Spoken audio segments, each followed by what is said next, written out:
Bagaimana hukum seorang perempuan kemudian ingin sholat di masjid? Ingin sholat di masjid. Betul yang tadi ibu sampaikan, yang dituliskan bahwa perempuan itu afdolnya sholatnya di rumah. Tapi harus dilihat kapan hadis itu muncul. Karena ada hadis juga yang menyarankan, bahkan memotivasi perempuan sholat ke masjid. Yang tadi disampaikan itu ada riwayat-riwayat ya teman-teman sekalian. Di hadis Ahmad ada, di Abu Dawud ada. Itu dari Ummu Salamah radhiyallahu ta'ala anha. Ya, afdalu masajidin nisa qa'ru buyutihinna.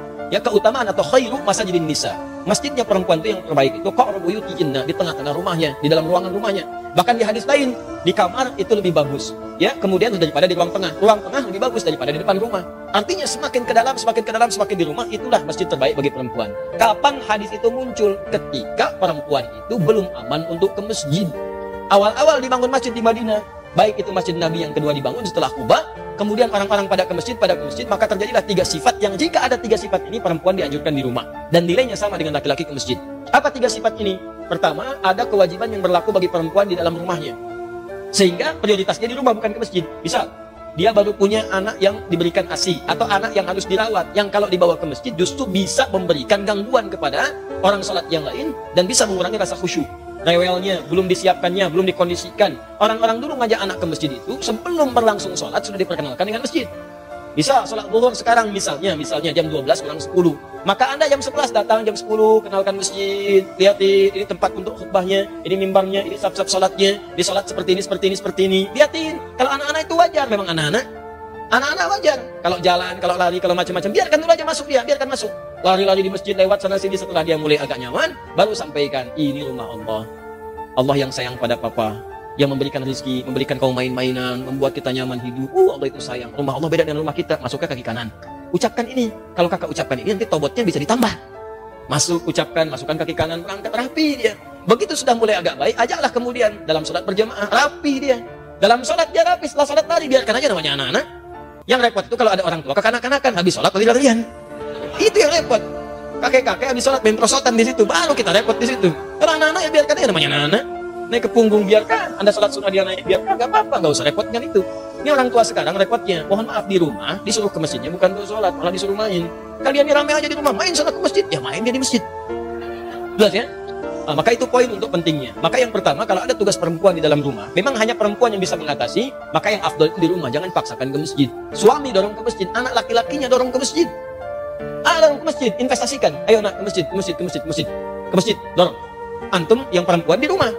Nah, itu afdalnya. Yang kedua, jika kemudian di jalan itu belum aman dari fitnah. Ini terjadi di zaman Nabi. Awal-awal dibangun Masjid Nabawi itu, bahkan jangankan ke masjid, malam-malam itu suka buang hajat, tidak ada toilet. Yang ada itu kebun-kebun, di kebun-kebun kurma macam-macam. Perempuan-perempuan juga demikian. Begitu keluar sering diganggu oleh preman-preman Madinah. Awal-awal di Madinah itu ada preman. Ada, kemudian taubat. Jadi kalau ada preman sekarang, telat. Kalau nggak taubat, keterlaluan. Orang jahiliyah, taubat, preman, taubat, telat. Kalau sekarang ada preman, tidak taubat. Ya, Alhamdulillah. Kemarin saya lihat ada banyak yang baik-baik. Saya waktu mengisi untuk persiapan Ramadan itu, Masya Allah, ada teman-teman dari PANG. Sahabat-sahabat PANG. Masya Allah, tampilan badannya macam-macamnya. Tapi Masya Allah, taubat mereka. Begitu bertobat, hal pertama yang mereka lakukan adalah mengganti namanya. Dari PANG menjadi pengajian. Ya, PANG menjadi pengajian. Tobat. Nah, itu diganggu perempuan-perempuan itu, sering diusirin. Sampai bahkan turun ayat tentang jilbab. Ya ayyuhan nabiyyu qul li azwajika wa banatika wa nisa'il mu'minin yudnina min jalabibihinna. Nabi, katakan pada istrimu, anak-anak perempuanmu dan perempuan-perempuan yang beriman, sampaikan pada mereka, rendahkan jilbab-jilbab mereka. Ya, asa an yu'rafna fala yu'dzain, sehingga mereka bisa dikenali dan tidak diganggu lagi. Turun ayat ini, turun tentang ayat merendahkan jilbab. Setelah itu, masyarakat menyebar. Nah, yang ketiga, memang tidak ada tempat khusus untuk perempuan. Adanya laki-laki saja. Jadi kalau masuk ke sana dia khawatirkan ikhtilaf. Itu yang berbahaya.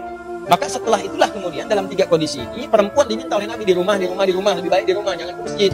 Setelah kemudian tenang, preman-preman mulai tobat, keadaan mulai tenang, dan masjid mulai luas, maka muncullah hadis-hadis di Al-Bukhari, di Muslim, bagaimana Sayyidah Aisyah mengatakan kalau kami subuh-subuh itu banyak perempuan-perempuan datang ke masjid, kemudian dengan selimut-selimut mereka tutupi sehingga nggak kelihatan karena gelap. Zaman Nabi kan nggak ada lampu seperti ini, ya, nggak ada lampu seperti ini, kelihatan. Jadi begitu sudah mulai remang-remang mereka meninggalkan, sudah cepat lari, salam balik ke rumah.